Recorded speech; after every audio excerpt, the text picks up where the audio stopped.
Bonjour à tous et bienvenue sur Always Book Club, le podcast. Aujourd'hui, on se retrouve pour un nouvel épisode que j'avais très envie de filmer. J'en avais un petit peu parlé à la fin de l'épisode 1. Aujourd'hui, on va parler d'un livre que j'ai attendu très longtemps, d'une autrice que j'adore. Aujourd'hui, on va parler de Catabasis de R.F. Kuang.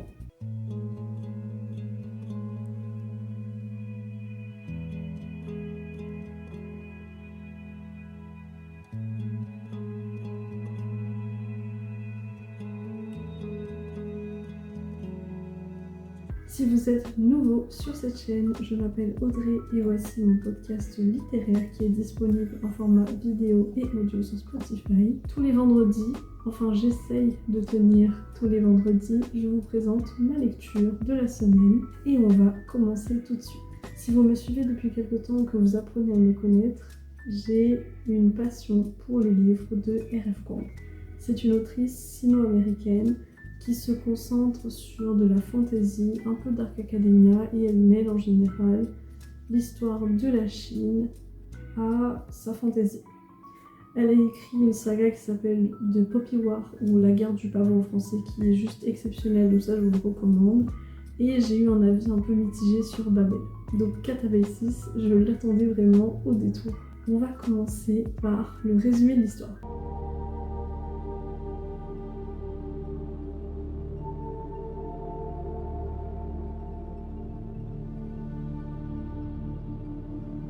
On suit notre personnage principal, Alice Lowe, qui est une étudiante à Cambridge.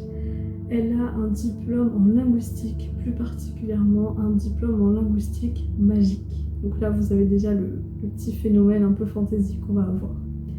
Elle est suivie, encadrée par ce professeur, un certain professeur Grimes, qui va décéder d'une manière un peu abrupte. Et Alice Lowe va se mettre en tête qu'elle va aller le sauver de l'enfer. Parce que oui, ce professeur n'était pas non plus un ange, donc elle part du principe qu'il doit être aux enfers. Et sa mission, c'est d'y aller, puisque comme elle fait de la magie, ils peuvent trouver un moyen d'aller jusqu'aux enfers, mais c'est un territoire qui est très peu exploré, même pour des magiciens.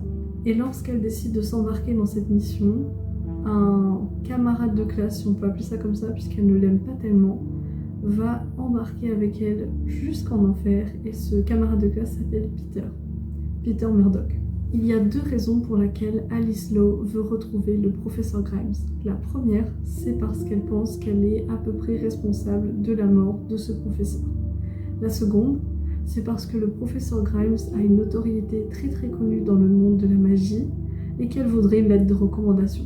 Alors oui, elle est à ce stade où elle irait en enfer pour une lettre de recommandation pour son futur. Ça, c'est le plot. Le plot, il est quand même intéressant. Vous n'allez pas me dire que là, ça vous intéresse pas de savoir comment ça va se passer en enfer. À quel point elle est dévouée dans sa quête d'étudiante impeccable.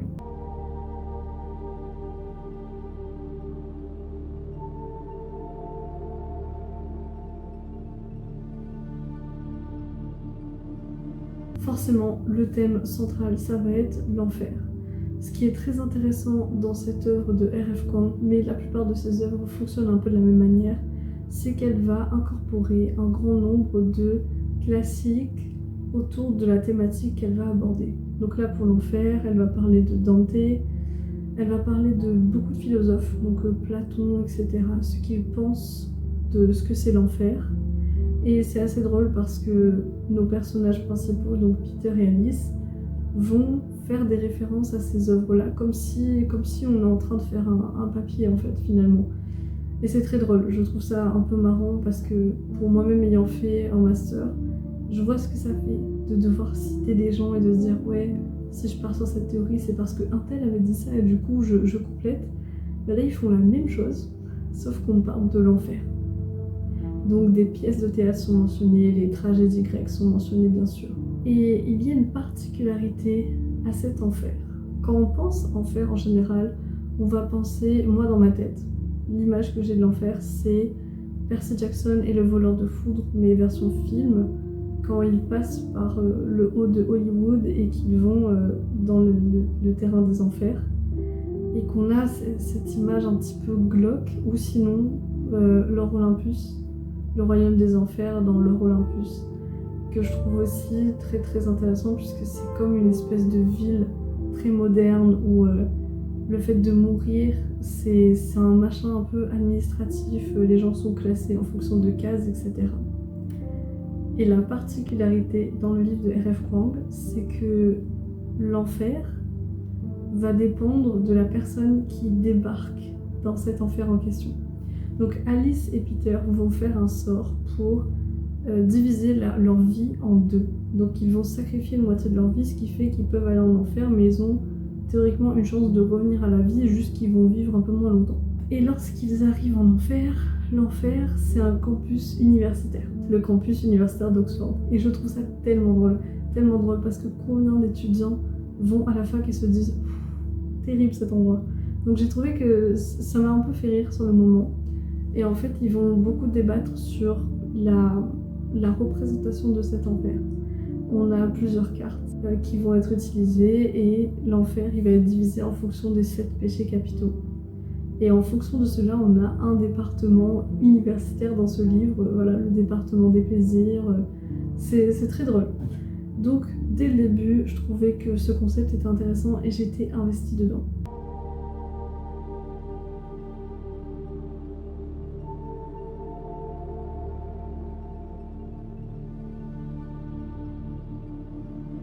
L'autre concept qu'on a, c'est un peu cette magie.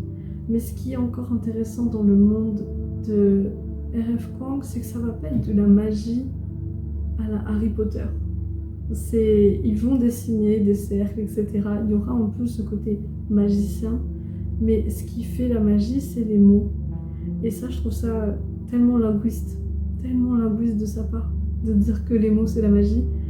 Parce qu'il faut savoir que R.F. Kuang, elle est en train de passer une thèse en littérature, enfin en linguistique chinois classique.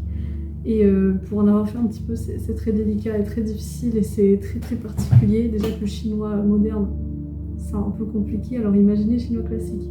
Donc c'est celui du temps des empereurs.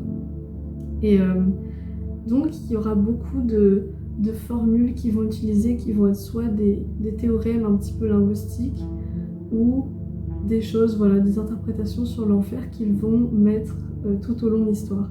D'autres petites choses un peu fantastiques qu'on a dans ce livre, on a la référence au pain, lambas bread qu'on a dans Le Seigneur des Anneaux, qu'on donne aux hobbits pour traverser et jeter l'anneau au Mordor qu'ils vont manger en même pas une semaine. Et normalement ce pain il est tellement nutritif que tu manges un petit bout et que ça te cale. Mais on parlait de hobbits, donc voilà. Donc elle garde en fait des petits éléments comme ça qu'on peut retrouver dans la fantasy. Donc c'est très intéressant. Mais en règle générale, ça va pas être de la magie impressionnante. Mais c'est quand même cool. En fait, c'est des théorèmes mathématiques, c'est des choses comme ça qui vont faire de la magie. Alice et Peter sont là donc pour retrouver ce professeur Grimes. Le truc, c'est qu'ils ne savent pas où il est. Et la particularité lorsqu'on est en enfer, c'est que les gens perdent de leur essence et donc ils ne se ressemblent plus exactement comme ils étaient dans la vraie vie. Dans le livre, ils appellent ça des shades, donc je dirais des ombres en français. Ils sont un peu l'ombre d'eux-mêmes. Donc ça rajoute une difficulté. On a les 7 péchés capitaux et ils commencent par l'orgueil. Et c'est hilarant parce que dans la faculté de l'orgueil, on a une bonne majorité de professeurs qui sont là parce qu'ils ont peut-être pas été les meilleurs profs du siècle. Et je vais sortir ma liseuse pour vous donner des exemples parce que c'est trop drôle. Par exemple, on a un professeur qui est là en statue parce qu'en fait, il a dit à tout le monde qu'il était professeur à l'université de Oxford alors qu'il était à l'université de Oxford Brookes. Donc d'après les standards, c'était pas la même chose. Et là, en enfer, en statue, parce qu'il a refusé les dissertations de certains de ses élèves parce qu'ils n'ont pas assez cité son travail. Un autre professeur est là parce qu'il a fait 82 présentations sur Goethe. Et donc c'est très très drôle en fait de voir que leur méthode de travail, que beaucoup de personnes peuvent penser déplorable, va les conduire ici. Et on va suivre donc nos deux personnages dans cette aventure pour retrouver Professeur Grimes. Et c'est très drôle parce que lorsqu'on leur dit un petit peu, voilà, bah lui il est là parce qu'il a fait ci, il a fait ça. Les deux, ils se regardent, Peter et Alice, et ils disent ok, professeur Grimes, il est pas là. C'était même pire que de faire 82 présentations sur Gut. Donc ils vont continuer de département en département. Traverser les enfers, c'est bien sûr compliqué parce qu'il y a beaucoup de monde et qu'il y a des fleuves qui traversent les enfers, notamment celui de l'été. Et le fleuve de l'été, si on se trempe à l'intérieur, il me semble qu'on perd tout souvenir de qui on est et on reste aux enfers pour toujours. Donc il faudra trouver des moyens assez ingénieux pour traverser les enfers et continuer de salle en salle. Et ça, c'était vraiment 80% du livre et c'était génial. J'ai adoré.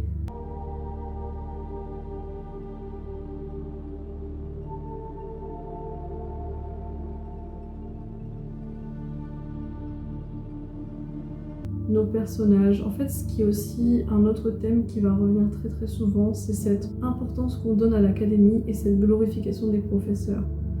Je sais pas si ça vous est déjà arrivé de mettre les études vraiment au-dessus de tout, mais je connais énormément de monde pour qui c'est le cas, et moi-même, ça a été encore le cas jusqu'à récemment, où j'ai l'impression qu'il faut que je travaille extrêmement beaucoup et que je fasse tout à la fois parce que c'est ce qui est attendu de moi en tant qu'élève. Donc il y a vraiment cette réflexion sur pourquoi on s'engage autant au niveau académique, qu'est-ce qui fait qu'on est en train peut-être de combler quelque chose, enfin bref, c'est un peu psychologique, c'est intéressant. Il faut quand même retenir une chose, ils sont en enfer parce que professeur Grimes n'est pas forcément le meilleur professeur de la Terre. Et pourtant jusqu'au bout, Alice va idéaliser ce professeur, malgré tout ce qu'il a pu lui faire endurer. Et quand je vous dis que ce professeur mérite sa place aux enfers, jusqu'au bout, elle va trouver des choses positives à lui dire. Des choses positives à dire sur lui, à tous ces gens en enfer, à Peter. L'autre thème qui est intéressant, c'est aussi de voir cette dynamique entre Peter et Alice, parce que quand on imagine Oxford, on imagine bien que c'est des classes déjà qui sont très très réduites, ça va pas être 30 élèves, des fois c'est 8-10 élèves par cours, et il y a une compétitivité constante. Et ça, R.F. Kuang l'a très très bien retranscrit, et à la fin on se rend compte qu'au final, ils sont plutôt proches, plutôt similaires plus que ce qu'ils pensaient, parce qu'ils étaient divisés par la réussite, la carrière, l'école, etc. Je peux pas dire plus parce que j'ai pas forcément envie de spoil. Vous savez bien que c'est pas du tout ce que je fais sur cette chaîne, donc dans l'ensemble, ce livre était très très bien. Donc on va passer directement à mon avis.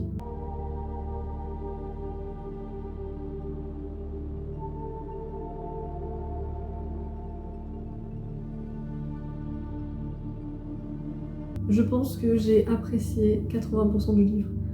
Pendant du début jusqu'à la fin, on va dire jusqu'à 80%, j'étais investie dans cette histoire. J'ai trouvé que c'était génial. C'était un peu comique, c'était un peu drôle. C'était très très bien pensé. J'ai adoré comment R.F. Kuang a exploré l'enfer et comment elle a réutilisé des choses qu'on peut connaître aussi. Donc ça c'était trop bien. Alice Lowe, c'est un personnage que j'aime bien, même si je préfère beaucoup plus Murdoch, mais j'ai beaucoup aimé puisqu'après on a plein d'autres personnages qui vont aussi apparaître au fil de l'histoire, et ça c'était le point très très positif. Je me suis amusée, j'ai beaucoup aimé cette immersion créative dans ce que ça pourrait être les enfers. Maintenant on passe à ce que j'ai moins aimé. Je vous recommande quand même ce livre, mais moi personnellement il y a des choses qui m'ont un petit peu dérangée. Comme je le dis, elle mentionne pas mal de références littéraires. Et c'est très intéressant. J'aime bien ça. Je trouve que quand c'est bien fait, c'est chouette. Mais il y avait des fois où j'avais l'impression que c'était vraiment pour étaler une couche en disant « Ouais, j'ai lu ça, ouais, c'est ça la ref ». Par exemple, elle va citer dès la deuxième page, je crois, « L'enfer c'est les autres » de Sartre. Oui, c'est sympa comme citation, mais je veux dire, c'est un peu on the nose. Genre oui, il y a le mot « enfer » dedans, super. Et il y a plein de petits moments comme ça où je me disais, bon on est un peu en surface. On est un peu en surface, pour le coup, j'aurais voulu peut-être que juste au lieu de retranscrire des passages de mythes grecs ou de concepts que des philosophes auraient pu dire, peut-être qu'elle aurait pu plus exploiter justement ces concepts-là. Parce que des fois, comme avec Babel, c'était le souci avec Babel aussi, j'ai eu beaucoup de mal avec ça, c'est que j'avais un peu l'impression de lire une page Wikipédia, de lire des infos qu'on a trouvées sur internet, voilà je le recopie, hop, ça fait des lignes Et je sais pas, ça c'est quelque chose que j'ai beaucoup de mal. Après, je sais pas si c'est parce que je lis beaucoup, donc je suis un peu critique là-dessus, mais j'aime bien quand on le fait de manière un peu plus subtile ou que ça apporte vraiment quelque chose à l'histoire. Parce que je vous avoue qu'il y a eu plein de fois où je trouvais que c'était pas forcément le plus pertinent. Un autre choix qu'elle a fait, c'est à un moment donné de séparer nos deux personnages principaux, Peter et Alice. Et on va avoir que le point de vue de Alice. Si vous lisez le livre, vous allez me dire normal, genre logique. Mais je trouvais que les deux personnages se complétaient très très bien et que le livre aurait été beaucoup plus intéressant si jusqu'au bout on restait sur les deux persos. Parce que vraiment, c'est au bout de 70% qu'on voit plus du tout l'autre personnage et j'ai trouvé ça un peu dommage. Il y a eu un moment donné où je me suis perdue dans l'histoire. Mais je suis pas la seule parce que j'en discutais avec mon amie Lolita et elle ressentait un peu la même chose. On a une description de... Je crois que c'est des dieux qui travaillent aux enfers ou qui gardent les enfers. Je ne suis pas très sûre de ce que j'avance. Je vous avoue que j'aurais peut-être pu faire des recherches. Là, peut-être qu'elle aurait pu faire un peu plus d'explications. Mais on les appelle les Kripke. Et en fait, le souci avec ça, c'est que mon cerveau n'arrivait pas à imaginer à quoi ça pouvait ressembler. Alors j'imagine que c'est parce que peut-être qu'on n'a aucune description physique vraiment de à quoi sont censées ressembler ces divinités. Et donc pour moi, les Kripke, c'était Kripke dans Big Bang Theory. Donc comment vous dire que quand Alice est censée affronter des personnes super terrifiantes qui travaillent aux enfers et que vous imaginez Kripke de Big Bang Theory, ça fait pas du tout la même chose.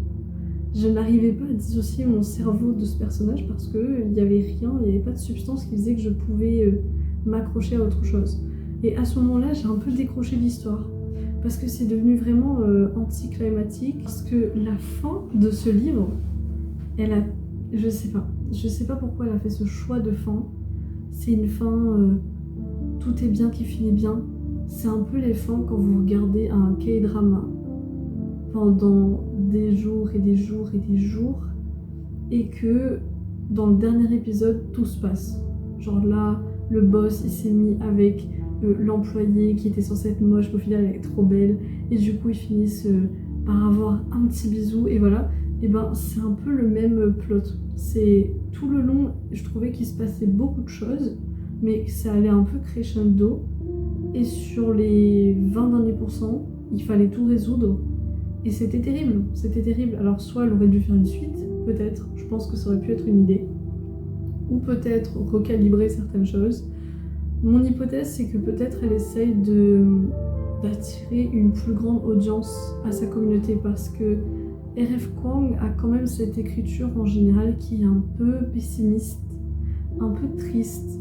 Elle aime bien torturer ses personnages et qu'à la fin il n'est pas du tout de bonheur. Et j'ai l'impression que là elle a tout fait pour donner du bonheur au personnage, mais que ça ne rend pas du tout comme ça devrait le faire parce que c'est pas du tout ce qu'elle est habituée à faire. Donc j'ai trouvé ça un peu dommage. En même temps, je peux comprendre aussi l'envie des auteurs des fois de changer un peu de registre, mais pour le coup, c'était pas du tout ce que j'aurais trouvé logique dans la continuité de l'histoire. En tout cas, ça a quand même été une lecture que j'ai beaucoup appréciée.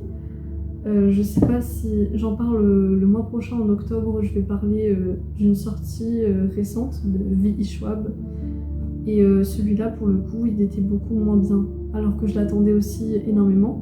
Donc on va dire que R.F. Kuang a quand même réussi puisque j'ai mis 4 étoiles hein. C'est juste la fin que j'ai trouvé un peu dommage, mais je sais que là pour l'instant il n'a pas encore été traduit en français. Mais s'il est traduit, je vous le recommande à 100%. Mais en vrai, tous les livres de R.F. Kuang, en général, sauf Babel, ils sont trop bien. Donc n'hésitez pas à essayer de regarder un petit peu. Donc là, on est vraiment dans Dark Academia, mais avec un petit côté un peu drôle. Je trouve que c'est super et j'ai quand même passé une bonne lecture. On arrive à la fin de cet épisode, donc je pense que vous avez compris pourquoi ce livre m'a quand même plu et pourquoi je vous le recommande sur cette chaîne. J'espère que cet épisode vous a plu. Si vous a plu, n'hésitez pas à me faire un retour sur Instagram, YouTube, partout, je réponds toujours. Et si vous voulez la version en audio, elle est sur Spotify. Et je vous dis à très bientôt pour un nouvel épisode.